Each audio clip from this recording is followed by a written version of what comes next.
lose. Well, maybe we'll see a Lava Hound in this game coming up right now, guys. Game 2 that we're going to be looking at, it is TMD YaoYao versus Papadog. I hear TMD has been tearing it up today, another HK Esports member, and you've got Papadog from Y and Phi, so you can see both guys started out just with some support units off the bat, so maybe not the ideal starting hand that either one of them wanted. You can see the smaller, cheaper Elixir cards are coming out first. The Ice Golem, the Tombstone is down. There's the Log, doesn't quite finish the Tombstone. Dragon from TMD, so we're going to see a bit of a different deck coming from TMD. You know that with that Dragon that maybe we're going to see some other unusual cards. Lightning Spell, and here comes a Hogrider from Papadog. And the Hogrider is going to try to get there. And there again, we're talking about that Mega Minion doing a great job. The Hog never touched the tower. The Log keeping it back, and then the Mega Minion just wiping it out. There's two archers that are going to take that Mega Minion down before it hits the tower. Papadog has a tower that's taking about 500 damage, and YaoYao just sitting pretty with those two towers. No damage whatsoever. Still untouched, but this Ice Golem trying to help out. Look at that Tombstone. Oh, what? Turned everybody around. It stalled the Ice Golem, stopped the archers from targeting the tower.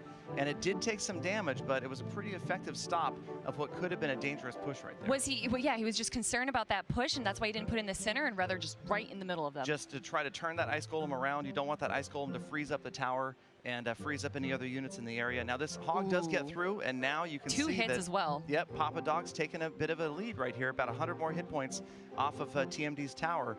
But you know, TMD's definitely got some stuff waiting in his pocket here, and we'll see what it is. It might not be a rocket, but he's prepared, that's for sure. Ice Golem coming down the left side from Papadog. Going to counter with a Log and two archers, and a fireball to the archers, and of course to the tower as well. Yeah, pretty good value. Prevented the archers from making any ground, and you've got that tower down to just over 1,200 now. Now we're in a double elixir, and this is when you're going to see those last cards probably. Here comes a Hogrider, supported with a Log, and the Tombstone kind of stalled him. You can see the Hogrider didn't really get there, and the Mega Minion probably going to get handled. Not ideally a great card on offense. The Mega Minion is great on defense, but it's rare that you will see a Mega Minion get into a tower and really do a lot of damage unless the defending player has made a big mistake. And here comes the Golem, so that was the last card that YaoYao had saved, again like we talked about earlier for double elixir when those costly cards come out. And Papadog had saved the ultimate counter to the Golem. He's got the Inferno Tower. They were waiting. And, yep. It was like they both kind of had analyzed the other player's deck. They knew what to expect, and they had the counters ready for it. So that Inferno Tower does keep the full-size Golem from getting there, and the Golemites are going to arrive in that tower under 1,000.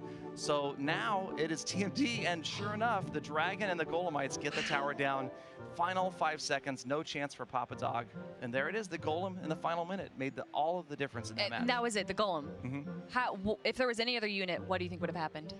Well, I mean, there's other units he could have used there, but I think that Papadog probably knew that there was a Golem coming. And that's why you saw Papadog holding off on his Inferno Tower for that long, because he was trying to keep it out of the cycle. Because had TMD known that Papadog had the Inferno Tower, he's going to wait until it's out of the cycle, then drop the Golem. And so that was great defensive play, but it couldn't pay off. And Baby Dragon, I don't think we've seen Baby Dragon at all during this time. So yeah, he's definitely fallen out of the meta. Why did we see YaoYao pick Baby Dragon there? I think it's a good card. It's got, the splash damage helps with those support units. Depending upon what you're seeing from your opponent, it can take down small groups of skeletons, goblins. And if it gets to the tower, I mean, it's a good tanky card. It's not high DPS, but it's also a card that can absorb damage while other units get in and support it. Well, let's take a look of our third game that we got coming up, everyone. It is Serial Killer versus Mighty Tyrone. I like that name, Serial Killer. Yep, Serial Killer from Warner Brothers and Mighty Tyrone from Orange Pulp. And they're going to both run full, and see here. Is that like the nemesis to Orange Juice? Look at this. I love this one. Neither one of them real happy with their starting hand, so both players are holding off. Look at that. And neither one wants to be the first to spend any elixir. The other player waiting. And I've seen this go down to the final minute before. How is this beneficial, though? I mean, I know you want to counter, right? Right. Well, one player is going to be a slight disadvantage because now Mighty Tyrone dropped the first unit. Now, that's curious. That Serial Killer just dropped a lightning spell. And even says, wow. Well, yeah, because the lightning spell just woke the King's Tower. And that is normally considered a huge strategic mistake. So why Serial Killer chose to do that, I'm not quite sure. And that's going to allow the Mighty Tyrone to have that King's Tower defend him. And now he's got Giant Boulder combination coming in right on top of the tower. The Inferno Dragon's going to be too little too late. You're going to see about 1,000 hit points come off this tower before the Inferno Dragon can do his job. Even more than 1,000. That's over half of that tower down right now. and no counter really right now from Serial Killer. That Inferno Dragon is going to be easily stopped by the Musketeer, by the tower. There it is. So, wow, just a huge advantage for Mighty Tyrone, and maybe a mistake with that lightning spell waking up the King's Tower. Definitely, and a great start for him as well. We see the Wizard up top slowing down the Giant, but not enough. The Musketeer takes her down. Another Musketeer coming out of his killer. So dangerous. That Musketeer is going to annihilate that tower right there. Giant in support as well, but the Musketeer putting out so much damage. This may be, I don't know if this might be one of Orange Juice's family of clans, Orange Pulp. It certainly sounds like it, and he is turning Serial Killer's tower into pulp right now. It doesn't look good with a minute left. There's not a lot that Mighty Tyrone has to do other than just hold off any sort of surprise. Now, Serial Killer has a couple of cards we haven't seen yet. Maybe there's a Lava Hound in there that's going to support that Inferno Dragon. But with less than a minute left and over 2,000 hit points on both towers, it's a huge order. Here comes the Giant, and there's just one last card that we haven't seen yet from Serial Killer. That's right, but we have entered the double elixir portion of the game, so who really knows? The game completely changes at this point.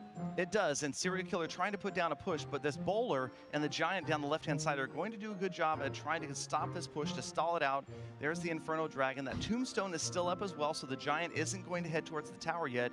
And the Inferno Dragon just about down. That Musketeer and the arrows wiped out all of the skeletons and the Inferno Dragon at the same time. We still haven't seen Serial Killer's last card, and we may never see it. It's not going to be a factor. Time is going to run out, and there's no way he can get to this tower. Was it maybe a rocket?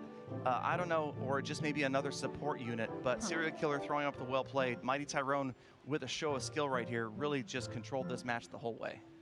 Yeah, Mighty Tyrone, what did he just do that completely beat out Serial Killer? Because usually we see a very balanced game, and even when they do take a tower early on, sometimes it seems to be able to come back and forth, but that was just one-sided.